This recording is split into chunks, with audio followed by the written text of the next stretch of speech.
Hello guys, welcome to Civil Mantra YouTube channel. तो आज हम पढ़ने जा रहे हैं अपनी universal human values and professional ethics का यूनिट 1 का थर्ड पार्ट, जो कि क्या है, नेचुरल एक्सेप्टेंस है। जैसे आप लोग को पता होगा कि मैंने पहले वाले वीडियो में बताया था कि सेल्फ एक्सप्लोरेशन में जो हमें प्रपोजल दी जाती है उसको हम कैसे वेरीफाई करते हैं। उसको हम वेरीफाई करते हैं अपने नेचुरल एक्सेप्टेंस से। तो वहां पे मैंने कहा था कि नेचुरल एक्सेप्टेंस क्या होता है, ऐसी सभी चीजें जो हमें नेचुरली एक्सेप्टेबल होती हैं वो आ जाती है नेचुरल एक्सेप्टेंस के अंदर। पर वो एक बेसिक डेफिनेशन थी, अगर उसको मेन हमें एकदम डीप में समझना है तो वो इस वीडियो के अंदर कवर है कि नेचुरल एक्सेप्टेंस असली में होता क्या है और नेचुरल एक्सेप्टेंस के ऊपर पेपर पे क्वेश्चन कैसे कैसे पूछे जाते हैं। ठीक है, तो अब यहाँ पर बताया गया है understanding natural acceptance the basis for right understanding. अब देखिए, मैंने जैसे आप लोग को पहले वाले वीडियो में बताया था कि सेल्फ एक्सप्लोरेशन में जो हमें प्रपोजल मिलती है उसको हम कैसे वेरीफाई करते हैं, नेचुरल एक्सेप्टेंस के थ्रू। और जब हम दूसरा एक्सपीरियंशियल वैलिडेशन करते हैं तब हमें क्या मिलता है, तब हमें मिलता है राइट अंडरस्टैंडिंग। अब आप लोग सोच रहे होंगे कि राइट अंडरस्टैंडिंग इतना इंपॉर्टेंट या इतना बेनिफिशियल क्यों है। वो आप लोग को आगे समझ में आएगा जब मैं बताऊंगी कि राइट अंडरस्टैंडिंग क्यों इतना बेनिफिशियल है। अभी के लिए समझ लो कि जो नेचुरल एक्सेप्टेंस है उसको समझना जरूरी है ताकि हमारे अंदर राइट अंडरस्टैंडिंग आ सके। ठीक है, अब क्या है नेचुरल एक्सेप्टेंस, क्या है natural acceptance has to do with something fundamental, something related to our purpose, something related to our basic desire. तो नेचुरल एक्सेप्टेंस किसके साथ रिलेट कर रहा है, कुछ ऐसी चीजें जो हमारे साथ रिलेटेड हैं, कुछ ऐसी चीजें जो हमारी बेसिक डिजायर मतलब हमारी जो मेन जो हमारी बेसिक जो इच्छाएं होती हैं उसके साथ जो चीजें रिलेट करती हैं उसको हम क्या बोलते हैं, नेचुरल एक्सेप्टेंस बोलते हैं। जैसे कि when we ask a question related to this we get a definite answer from a natural acceptance. अब कैसे पता चलेगा कि हमारे अंदर नेचुरल एक्सेप्टेंस जो सभी के अंदर होती है, इन दो सवालों का जवाब देखिए। कौन कौन से हैं वो सवाल, वो सवाल है कि इज हैप्पीनेस नेचुरली एक्सेप्टेबल और इज अनहैप्पीनेस नेचुरली एक्सेप्टेबल। मतलब कि जब ये जो मैं जो क्वेश्चंस आप लोगों को बता रही हूँ, अगर ये क्वेश्चन आप अपने से पूछोगे तो आपको कुछ डेफिनेट आंसर मिलेंगे। डेफिनेट का मतलब क्या है, डेफिनेट का मतलब है या तो हाँ मिलेगा जवाब या फिर ना जवाब मिलेगा। ठीक है, कुछ ना कुछ तो मिलेगा ही। पहला सवाल क्या है, पहला सवाल है कि हैप्पीनेस जो है, जो अगर हम खुश रहना चाहते हैं तो वो हमें नेचुरली एक्सेप्टेबल है या फिर हमें नेचुरली एक्सेप्टेबल है कि हम हमेशा दुखी रहे, हमेशा अनहैप्पीनेस की स्टेट में रहे। दूसरा सवाल क्या है, दूसरा सवाल है कि is it naturally acceptable to live in relationship और इन ऑपोजिशन। मतलब दूसरा सवाल है कि हमें क्या एक्सेप्टेबल है कि हम रिलेशनशिप में रहें, गुड रिलेशनशिप बना के रखें सबके साथ, या फिर सबके साथ ऑपोजिशन में रहें, सबके साथ लड़ते रहें, लड़ाई का एक वो ऑरा क्रिएट करके रखें। और तीसरा सवाल क्या है, तीसरा सवाल है कि what is naturally acceptable to nurture your body और टू एक्सप्लॉइट देम। और तीसरा सवाल जो इसी नेचुरल एक्सेप्टेंस के अंदर आता है वो आता है कि मैं अपने नेचुरल एक्सेप्टेंस से पूछूंगी कि मैं क्या चाहती हूँ, मेरी जो बॉडी है वो नर्चर हो या फिर मैं उसको एक्सप्लॉइट करूँ। नर्चर का मतलब क्या है, मैं अपनी बॉडी का अच्छे से ध्यान रखूं, उसको अच्छे से फूड प्रोवाइड करूं, उसको सही से रखूं, उसका एक्सप्लॉइटेशन ना करूं, उसको एक्सप्लॉइट ना करूं। तो ये तीन सवालों का जवाब हमें अपने से पूछना है। सबसे पहला सवाल क्या है, सबसे पहला सवाल है कि हैप्पीनेस मुझे नेचुरली एक्सेप्टेबल है या फिर अनहैप्पीनेस। दूसरा क्या है कि मैं रिलेशनशिप में रहना चाहता हूँ या फिर ऑपोजिशन में। और तीसरा क्या है कि मैं अपनी बॉडी को नर्चर करूंगा या फिर उसको एक्सप्लॉइट करना चाहता हूँ। ठीक है, अब for all this question we get a definite answer when we refer to a natural acceptance. और जब हम ये सारे क्वेश्चंस का आंसर अपने से पूछेंगे तो हमें एक डेफिनेट आंसर मिलेगा। ऑब्वियस सी बात है, क्या वो आंसर होगा, वो आंसर होगा जैसे कि पहले वाले का आंसर क्या होगा कि मुझे हैप्पीनेस नेचुरली एक्सेप्टेबल है। कोई इंसान ऐसा नहीं होगा जो चाहता होगा कि वो हमेशा दुखी रहे, एक अनहैप्पीनेस की स्टेट में रहे। सब लोग चाहते हैं कि वो हमेशा खुश रहे, एक हैप्पी स्टेट में रहे। तो इसका आंसर क्या हो गया, इसका आंसर हो गया कि happiness is naturally acceptable to me. अब दूसरे का आंसर क्या होगा, दूसरे का आंसर होगा कि मैं हमेशा क्या चाहता हूं कि मैं गुड रिलेशनशिप में रहूं। कोई नहीं चाहता कि दूसरों से दुश्मनी करके रखे या दूसरों से बात ना करे, हमेशा लड़ाई झगड़े का एक वो रहे, स्टेट रहे। तो सब लोग क्या चाहते हैं कि क्या चाहते हैं कि वो रिलेशनशिप में हमेशा बने रहे। ये उनका नेचुरल एक्सेप्टेंस उनसे कहता है। और तीसरा क्या है कि सब लोग चाहते हैं कि उनकी बॉडी नर्चर हो, सब अपनी बॉडी को नर्चर करना चाहते हैं। कोई नहीं चाहता कि उनकी बॉडी का एक्सप्लॉयटेशन हो, उनकी बॉडी का नर्चरमेंट होना चाहिए। तो ये मेरे डेफिनेट आंसर होगा इन तीनों सवाल के। ठीक है, so on the other hand we have an acceptance for our likes and dislikes, assumptions, pre conditionings, beliefs, world view, perspective etcetera. और इसी तरह से हमारी कुछ एक्सेप्टेंस होती है किसके बेसिस पे, हमारी लाइक्स और डिसलाइक, जो चीजें हमें पसंद है, जो चीजें हमें नहीं पसंद है। अजम्पशंस, जो हम पहले से अज्यूम करके चलते हैं, कुछ हमारी प्री कंडीशनिंग मतलब कुछ पहले से सोची गई चीजें जो होती हैं, वो हमारा जो बिलीफ सिस्टम है उसके बारे में जो हम मानते हैं। और जो हमें वर्ल्ड जो पूरी दुनिया का जो व्यू पॉइंट होता है, जो पर्सपेक्टिव होता है उसके हिसाब से। But this may or may not be naturally acceptable to us. अब ये सब जो चीजें हैं कि हमारे जो लाइक्स डिसलाइक है, एजम्पशंस हैं, प्री कंडीशनिंग है, जो पूरे दुनिया का जो पर्सपेक्टिव है किसी भी चीज को देखने का, जरूरी नहीं है कि वो हमें नेचुरली एक्सेप्टेबल हो भी सकता है और नहीं भी हो सकता है। ठीक है, of course all acceptances are not wrong, passing them through a natural acceptance will validate them and contribute to our self confidence. और ये जो सारी एक्सेप्टेंस है जो हम समझते हैं, ये सारी रॉन्ग नहीं होती हैं। जो हमारा जो वर्ल्ड का जो व्यू पॉइंट होता है वो सारा रॉन्ग नहीं होता है। हमें इनको कैसे वेरीफाई करना है? हमें इसको ऐसे वेरीफाई करना है, हमें उसको अपनी नेचुरल एक्सेप्टेंस के थ्रू पास करना है। हमें अपने से पूछना है और अगर नेचुरल एक्सेप्टेंस से जो जवाब आ रहा है उसको हमें वैलिडेट करना है कि वो सही है या फिर वो गलत है। ठीक है, तो नेचुरल एक्सेप्टेंस का अभी तक हमने क्या समझा कि नेचुरल एक्सेप्टेंस क्या है? राइट अंडरस्टैंडिंग का एक बेस है, एक बेस बनाता है राइट अंडरस्टैंडिंग के लिए। और इसमें हम अपने से 3 सवाल पूछते हैं।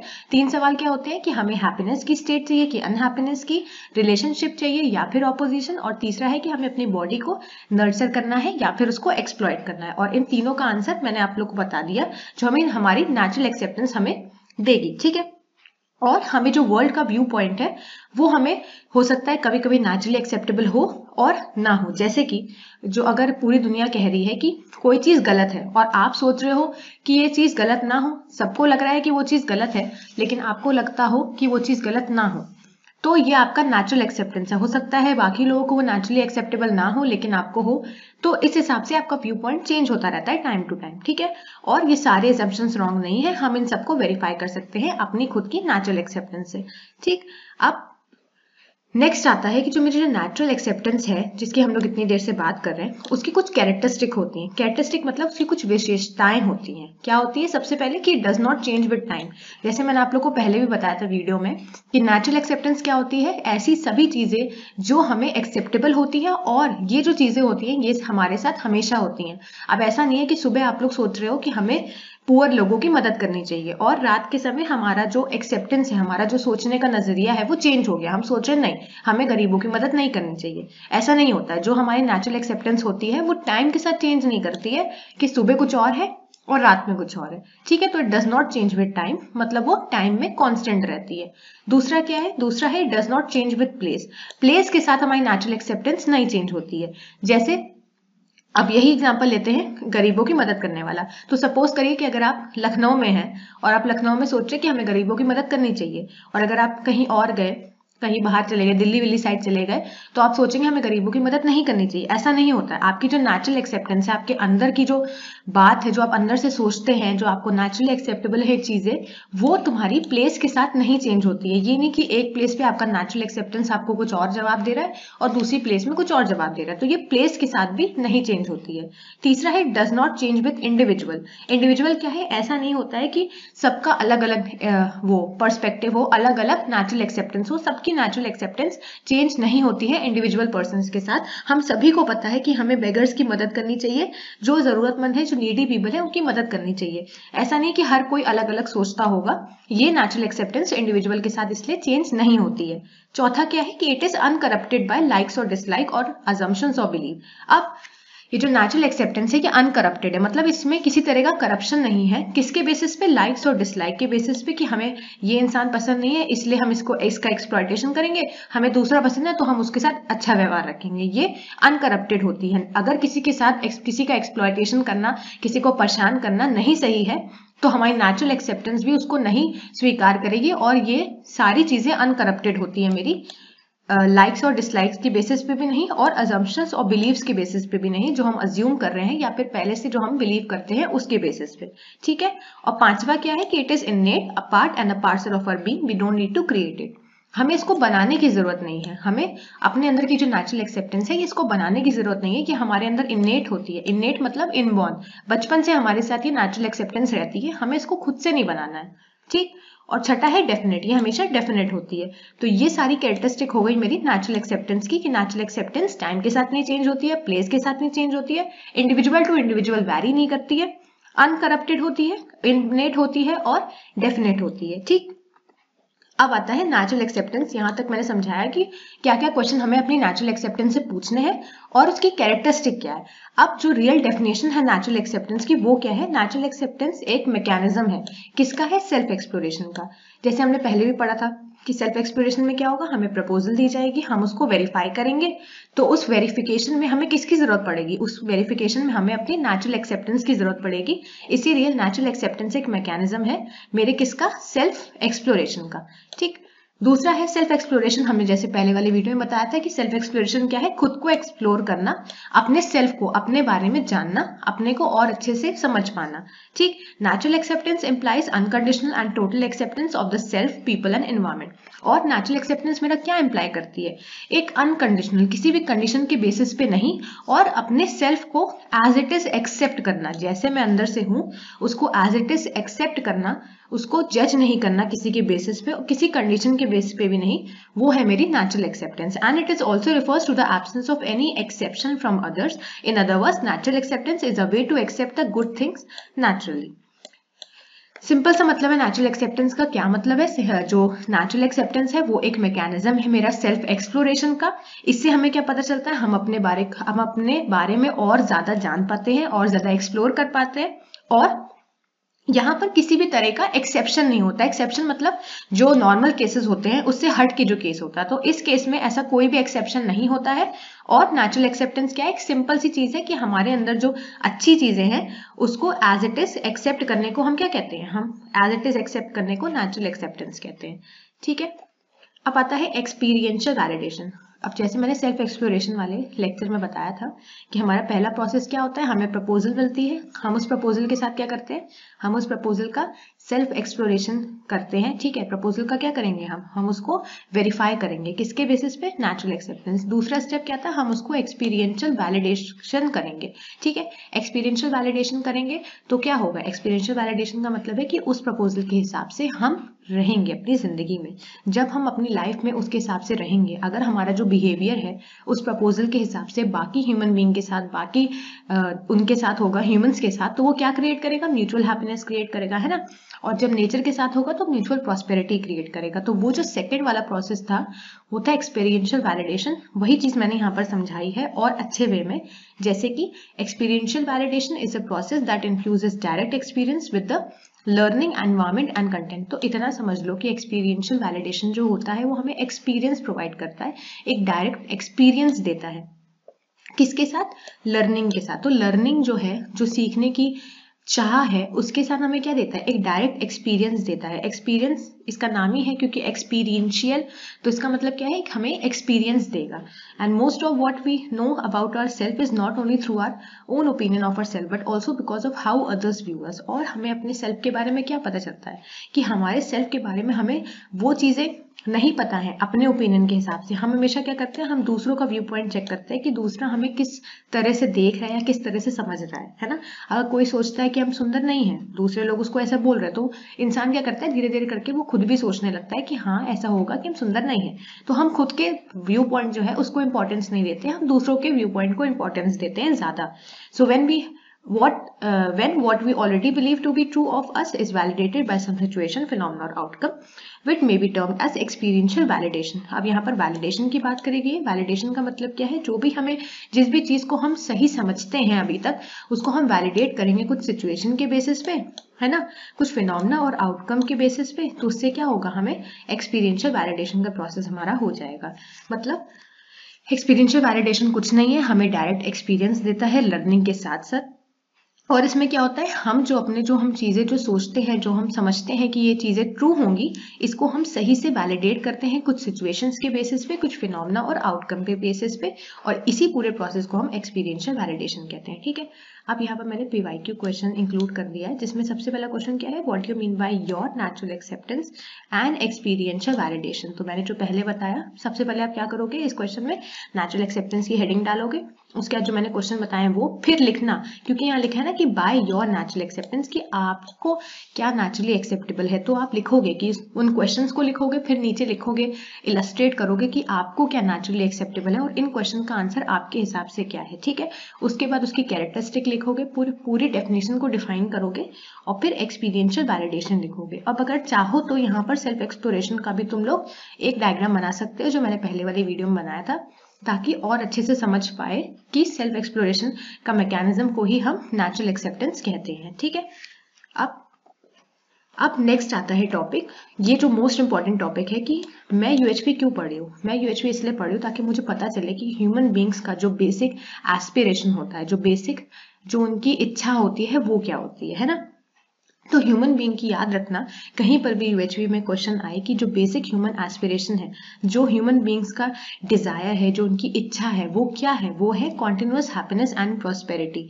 अब यहाँ पर एक चीज याद रखना कि कॉन्टिन्यूअस हैप्पीनेस लिखा है, सिर्फ हैप्पीनेस नहीं है, सिर्फ खुश रहना नहीं है, लगातार खुश रहना है। ऐसा नहीं होगा कि कोई भी ह्यूमन बीइंग होगा वो चाहेगा कि वो सुबह खुश रहे और रात में अनहैप्पीनेस आ जाए तो कोई बात नहीं, ऐसा नहीं होता है। जो ह्यूमंस होते हैं वो चाहते हैं कि वो लगातार हैप्पीनेस में रहे, एक अच्छी हैप्पी स्टेट में रहे। तो वो कॉन्टिन्यूअस हैप्पीनेस उनकी सबसे पहली एस्पिरेशन हो गई, और उनकी दूसरी एस्पिरेशन क्या हो गई, प्रॉस्पेरिटी। तो हम आगे समझेंगे कि हैप्पीनेस और प्रॉस्पेरिटी का मतलब क्या है। हैप्पीनेस तो सबको पता है, लेकिन प्रॉस्पेरिटी में लोग कंफ्लिक्ट कर जाते हैं प्रॉस्पेरिटी और वेल्थ के हिसाब से, और इसी हिसाब से एक बहुत इंपॉर्टेंट क्वेश्चन भी बनता है पेपर में। तो अभी हम समझते हैं कि हैप्पीनेस क्या है। सबसे पहला हमारा ह्यूमन एस्पिरेशन। तो हैप्पीनेस क्या है, द स्टेट और situation in which I live, if there is harmony synergy in it, it is naturally acceptable to me to be in that state और सिचुएशन।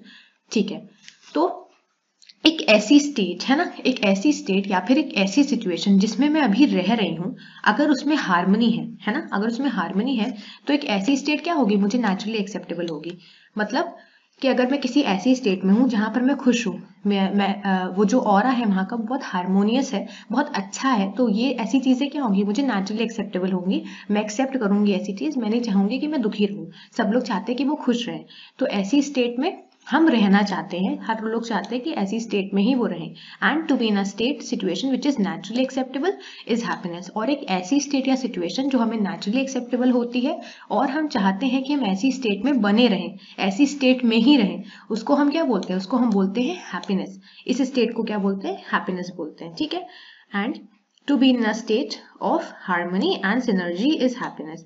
और वही चीज लिखी हुई है यहाँ पर कि किसी भी स्टेट जहां पर हार्मनी या फिर सिनर्जी है उसको हम क्या बोलेंगे, उसको हम हैप्पीनेस बोलेंगे। तो हैप्पीनेस का मतलब क्या है, H for happiness, H for harmony. Happiness का मतलब है to be in a state of harmony और सिनर्जी इज हैप्पीनेस। तो हैप्पीनेस हमें समझ में आ गया। हैप्पीनेस क्या है, एक ऐसी सिचुएशन, एक ऐसा स्टेट ऑफ माइंड जहां पर हार्मनी है, जहां पर क्या है, सिनर्जी है, और मैं ऐसी स्टेट में रहना चाह रही हूँ और ऐसी स्टेट मुझे नेचुरली एक्सेप्टेबल है, उसको हम क्या कहेंगे, उस स्टेट को हम कहेंगे हैप्पीनेस की स्टेट है। ठीक है, अब इसके कॉन्ट्ररी अनहैप्पीनेस आ जाता है। अनहैप्पीनेस क्या होगा, जस्ट मेरी हैप्पीनेस का ऑपोजिट। कैसे, द स्टेट और situation in which I live, if there is disharmony, एक ऐसी स्टेट या सिचुएशन अगर वहां पर जिसमें मैं रह रही हूं, अगर वहां पर डिसहार्मनी है, कॉन्ट्रडिक्शन है, ठीक है, in it is not naturally acceptable to me in that state or situation, and to be forced to be in a state situation which is not naturally acceptable is unhappiness, and to be forced to be in a state of disharmony, contradiction is unhappiness। unhappiness मतलब disharmony। वही चीज है, happiness का just opposite है मेरा unhappiness. Unhappiness की state में क्या होगा, अनहैप्पीनेस की स्टेट में हमेशा डिसहार्मनी रहेगी, कॉन्ट्रडिक्शन रहेगा। कॉन्ट्रडिक्शन मतलब क्या है, ये करूं कि ये करूं, हाँ भी है और ना भी है, मतलब किसी जो हमारे जो क्वेश्चंस होते हैं, जो हमारे सवाल है, उसका सही आंसर ना ढूंढ पाना, समझ ही नहीं आना कि इसका हाँ करूं कि ना करूं, हमेशा हमारे दिमाग में कॉन्ट्रडिक्शन रहेगा, हमेशा स्ट्रेस बना रहेगा, और जो हमारी नेचुरली एक्सेप्टेंस है वो हमें नहीं अलाउ करेगी उस स्टेट में बने रहना, उस स्टेट में रहना, उसको हम अनहैप्पीनेस बोलते हैं। और जैसे वहां पर पहले में क्या था, हैप्पीनेस में था कि मैं चाहती हूं कि मैं इस स्टेट में बनी रहूं, कोई नहीं चाह रहा कि वो अनहैप्पीनेस की स्टेट में जाए। लेकिन अनहैप्पीनेस एक ऐसी स्टेट है जहां पर मुझे फोर्सफुली रहना पड़ता है, मैं उस स्टेट से निकल नहीं सकती, अगर जब तक हमें हैप्पीनेस नहीं मिल जाती। तो इस स्टेट में हम फोर्सफुली रहते हैं, और हैप्पीनेस की स्टेट में हम बने रहना चाहते हैं, हम उससे निकलना नहीं चाहते। तो क्या समझ में आया कि हैप्पीनेस का मतलब हार्मनी होता है, अनहैप्पीनेस का मतलब डिसहार्मनी होता है। हैप्पीनेस में क्या है, हैप्पीनेस में हार्मनी सिनर्जी क्रिएट रहती है, अनहैप्पीनेस में डिसहार्मनी कॉन्ट्रडिक्शन क्रिएट रहता है। जो हैप्पीनेस होती है वो हमें नेचुरली एक्सेप्टेबल होती है, अनहैप्पीनेस हमें नेचुरली एक्सेप्टेबल नहीं होती है। हैप्पीनेस में हम रहना चाहते हैं, और जो अनहैप्पीनेस की स्टेट होती है उसमें क्या होता है, उसमें होता है कि हम फोर्सफुली रहते हैं। ठीक है, अब ये मैंने इतना ज़्यादा क्यों समझाया, ये आप लोग को आगे पता चलेगा, क्योंकि हैप्पीनेस और अनहैप्पीनेस पे क्वेश्चन आते हैं पेपर में। यहाँ पर देखो, यहाँ पर एक सिंपल सा चार्ट बनाएंगे, इससे आप लोग को और ज़्यादा समझ में आएगा कि हैप्पीनेस और अनहैप्पीनेस का क्या होता है। आप लोग चाहो तो इस चार्ट को अपने पेपर में ही बना सकते हो, ये ज़्यादा अच्छे से डिपिक्ट करेगा आपके समझाने को। जैसे मैंने पहले ही बताया था कि UHV में जितने ज़्यादा डायग्राम्स आप लोग बनाओगे पेपर में, उतने ज़्यादा नंबर मिलेंगे, उतना ज़्यादा अच्छा इंप्रेशन आएगा एग्जामिनर के ऊपर। तो अगर हैप्पीनेस और अनहैप्पीनेस के ऊपर पेपर आता है, डिफरेंस आता है बेसिकली, तो आप ये डायग्राम बना सकते हो और नीचे और ज्यादा एक्सप्लेन कर सकते हो। हैप्पीनेस क्या है? सो द स्टेट और situation in which I live, वही चीज सेम है यहाँ पर। If there is harmony synergy in it then it is naturally acceptable to me in that state, and if there is disharmony या contradiction, इसको bold करके लिखना पेपर में, then it is not naturally acceptable to me in that state situation, और फिर arrow लगा के। इससे क्या होगा, जो नेचुरली एक्सेप्टेबल है तो क्या होगा, to be in a state of harmony या synergy is happiness, and to be forced to be in a state is unhappiness. और हैप्पीनेस क्या है, टू बी इन हार्मनी, ठीक है, हार्मनी में रहने को क्या कहते हैं, हैप्पीनेस कहते हैं। उसी तरह से अनहैप्पीनेस की स्टेट क्या हो गई, डिसहार्मनी हो गई, ठीक है। तो ये एरोस के थ्रू आप इलस्ट्रेट कर सकते हो कि हैप्पीनेस क्या है और अनहैप्पीनेस क्या है, ठीक है। अब आता है नेक्स्ट, जैसे मेरी पहली ह्यूमन एस्पिरेशन क्या थी, पहली ह्यूमन एस्पिरेशन थी कॉन्टिन्यूअस हैप्पीनेस, ठीक है। कॉन्टिन्यूअस लगाना मत भूलना पेपर में, याद से कॉन्टिन्यूअस लिख देना। तो कॉन्टिन्यूअस हैप्पीनेस हो गया। दूसरा मैंने क्या बताया था, दूसरा मैंने बताया था कि मेरी है प्रॉस्पेरिटी। तो अब हम समझते हैं कि प्रॉस्पेरिटी क्या होता है। प्रॉस्पेरिटी क्या है, prosperity is the feeling of having more than required physical facility. तो एक चीज समझ लो कि प्रॉस्पेरिटी से इतना तो आप लोग समझ रहे हो कि ये फिजिकल फैसिलिटी से डिपिक्ट हो रहा है ना, फिजिकल फैसिलिटी से ये रिलेटेड है, ठीक है। अब प्रॉस्पेरिटी क्या है, प्रॉस्पेरिटी है फिजिकल फैसिलिटीज का जितनी हमें रिक्वायरमेंट है। जैसे आपके घर में एक पंखे की रिक्वायरमेंट है, ठीक है, और आपके घर में 2 पंखे हैं, तो इसका मतलब क्या है, प्रॉस्पेरस हो, है ना।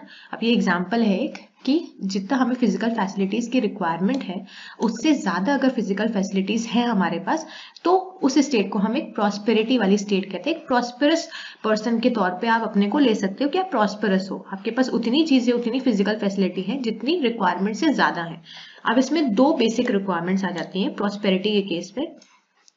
सबसे पहले क्या आती है कि right assessment of the need for physical facility along with its required quantity, and दूसरा इंश्योरिंग द अवेलेबिलिटी या प्रोडक्शन ऑफ वन और मोर देन रिक्वायर्ड फिजिकल फैसिलिटी, ठीक है। तो इसका मतलब क्या है कि अगर तुम्हें प्रॉस्पेरस बनना है तो इसमें 2 रिक्वायरमेंट्स आती हैं। सबसे पहले क्या आती है, मुझे जो जरूरत है फिजिकल फैसिलिटी की, जैसे हमें पता है कि हमारे घर में एक पंखे की जरूरत है ना, तो उसका सही से असेसमेंट करना कि मुझे कितनी जरूरत है, कितनी फिजिकल फैसिलिटी की जरूरत है, उसका सही से असेसमेंट करना और उसकी सही क्वांटिटी को असेस करने को पहला रिक्वायरमेंट हो गया, ठीक है। दूसरा रिक्वायरमेंट क्या आ गया, इंश्योर करना कि मेरे पास कितनी मुझे चाहिए फिजिकल फैसिलिटी, उसको अवेल करवाने के प्रोसेस को दूसरा रिक्वायरमेंट कहते हैं, ठीक है। मतलब समझ में आया कि देखो इसमें 2 रिक्वायरमेंट क्या हो गई। सबसे पहले रिक्वायरमेंट हो गई कि तुमने चेक किया कि तुम्हें जरूरत कितने की है। जैसे एक पंखे की जरूरत है, मान लो कि एक पंखे की जरूरत है, हमने इसको सही से एसेस कर लिया कि हमारे घर में भैया एक पंखे की जरूरत है। दूसरा क्या है, हमने उसको अवेल करवाया कि हमारे घर में एक पंखा होना चाहिए, या फिर एक से ज्यादा भी हो सकता है। तो उस केस में हम क्या कहेंगे, उस केस में हम प्रॉस्पेरस कहलाएंगे, ठीक है। So we can have a feeling of prosperity only if we are able to do the right assessment of a physical need, the right assessment of physical need along with their required quantity will come through right understanding। देखो यहाँ पर word भी आ गया right understanding, जो कि most important यहाँ पर word आ जाता है कि without that right understanding the feeling of prosperity can not be assured regardless of the availability or accumulation of physical facility that we may have been able to do। Simple सा मतलब है, prosperity का मतलब है कि हमें right to assessment तो करना ही अपनी चीज़ों का, साथ साथ उसकी अवेलेबिलिटी भी करानी है। और ये जो असेसमेंट है और जो उसकी अवेलेबिलिटी है, इसको हम कैसे इंश्योर करेंगे, इसको हम इंश्योर करेंगे अपनी राइट अंडरस्टैंडिंग के थ्रू। राइट अंडरस्टैंडिंग के साथ ही हम इसको चीज़ों को सही से एसेस कर पाएंगे और सही से उसको अवेलेबल कर पाएंगे राइट अंडरस्टैंडिंग की मदद से। और अगर हमारे अंदर राइट असेसमेंट नहीं होगी तो हम क्या करेंगे, सिंपली जो आजकल लोग करते हैं कि वो सिर्फ फिजिकल फैसिलिटीज को एक्यूमुलेट करते ही रह जाते हैं, सिर्फ इकट्ठा करते रह जाते हैं फिजिकल फैसिलिटीज को और सिर्फ उसको अवेल करवाते रह जाते हैं, ठीक है। वो अंदर से प्रॉस्पेरस नहीं होते, अंदर से हैप्पी नहीं होते, वो बस चाहते हैं कि वो जितना ज्यादा हो सके अपनी फिजिकल फैसिलिटीज को एक्यूमुलेट करते रह जाए, गैदर करते रह जाए। ठीक है, तो मुझे लगता है आप लोग को प्रॉस्पेरिटी समझ में आया होगा। जब हमारे पास फिजिकल फैसिलिटीज जितनी चाहिए उससे ज्यादा होती है तो उसको हम प्रॉस्पेरिटी कहते हैं। तो प्रॉस्पेरिटी के एस्पेक्ट में हमें सही से असेसमेंट करना है अपनी फिजिकल फैसिलिटीज का, और उसको इंश्योर करवाना है कि हमें वो फिजिकल फैसिलिटीज मिल सके। और ये सब जितना प्रोसेस है जो प्रॉस्पेरिटी का, वो हम कैसे कर सकते हैं, अपनी राइट अंडरस्टैंडिंग के बेसिस पे।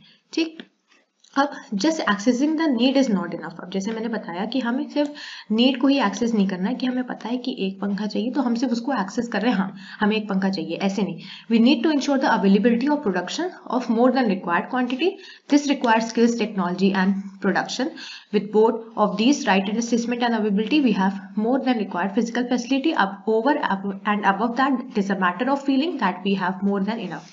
ठीक है, तो वही चीज लिखिए कि हमें सही से असेसमेंट करना जरूरी नहीं है, वो तो जरूरी है ही। दूसरी चीज पे क्या है, हमें दूसरा क्या है, हमें उसकी अवेलेबिलिटी भी चाहिए। हम सिर्फ सोचते रहें कि हमारे घर में एक पंखा हो या एक से ज्यादा हो और हम उसके लिए कुछ करें ना, कोई एफर्ट ना ले, तो ये चीज पॉसिबल नहीं होगी। हमें उसको अवेल भी करवाना है, हमें इसको सही से लाना भी है कि हमें वो चीज अवेलेबल हो जाए, इसका सही से प्रोडक्शन करना है। और ये जो प्रोडक्शन है ये क्या रिक्वायर करेगा, ये हमें स्किल्स चाहिए, टेक्नोलॉजी चाहिए, है ना। हमारे पास स्किल्स होनी चाहिए ताकि हम पैसा कमा सके, ताकि हमारे पास ये सब चीजें हमारी फिजिकल फैसिलिटी से ज्यादा आ सके। तो ये हो गया मेरे पास प्रॉस्पेरिटी का पूरा केस कि राइट असेसमेंट हमारी चीजों का और उनको सही से अवेल करवाना। अब दूसरा है वेल्थ। दूसरा इसमें आ गया वेल्थ। जैसे मैंने आप लोग को बताया था कि आजकल लोग क्या करते हैं, प्रॉस्पेरिटी और वेल्थ को एक चीज समझते हैं, लेकिन नहीं, प्रॉस्पेरिटी और वेल्थ यूएचवी के भाषा में अलग अलग चीजें हैं। वेल्थ क्या है, wealth refers to the state of being rich और having an abundance of material assets and money. ठीक है, देखो सिंपल सी बात है कि प्रॉस्पेरिटी क्या है, मेरे पास फिजिकल फैसिलिटीज है उससे ज्यादा होना। ठीक है, वेल्थ क्या होती है, वेल्थ एक रिच होने की स्टेट है। रिच मतलब अमीर होने की स्टेट है, जिसमें क्या होगा, मेरे पास बहुत सारी फिजिकल फैसिलिटीज है। यहाँ पर मटेरियल एसेट्स का मतलब है कि मटेरियलिस्टिक थिंग बहुत ज्यादा है, हद से ज्यादा मटेरियलिस्टिक थिंग को हम यहाँ पर फिजिकल फैसिलिटीज के अंदर लेंगे। ठीक है, तो वेल्थ के केस में क्या हो गया, मेरे पास हद से ज्यादा फिजिकल फैसिलिटीज, क्या लिख सकते हो, a lot of physical facilities. ठीक है, तो ये मेरी हो गई वेल्थ। और प्रॉस्पेरिटी क्या हो गई, मेरे जितनी मुझे रिक्वायरमेंट है उससे थोड़ी सी ज्यादा फिजिकल फैसिलिटीज होने को हम प्रॉस्पेरिटी बोलेंगे। और अगर बहुत ज्यादा फिजिकल फैसिलिटीज है तो उसको हम एक रिच की स्टेट बोलेंगे और उसको हम वेल्थ का टर्म देंगे। ठीक है, अब आता है रिलेशन क्या है वेल्थ और प्रॉस्पेरिटी के बीच में, क्योंकि इसके ऊपर क्वेश्चन आ चुका है पेपर में। तो वेल्थ क्या है, वेल्थ एक काइंड ऑफ प्रॉस्पेरिटी है, मतलब एक तरीके की प्रॉस्पेरिटी है वेल्थ। ठीक, दूसरा क्या है, prosperity include wealth as well as other factors. ठीक,